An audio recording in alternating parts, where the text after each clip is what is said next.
దెబ్బలు పడతాయి నీకు. ఆమె పెట్టను తెలుసా, అదో సంగతి. నువ్వు నన్ను కలుగుతుంది, నేను ఆమె ఎందుకు పెడతా నీకు? పెట్టను పెట్టను. జుట్టు పట్టి పీకింది రాస్కెల్.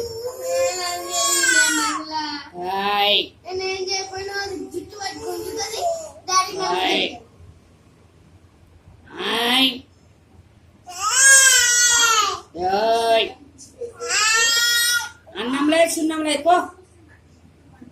నాన్న దొరికింది.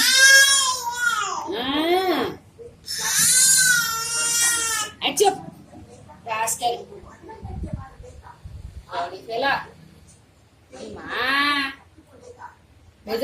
బెదర పెడుతుంది తాతమ్మల్ని ఉంది తిందామని.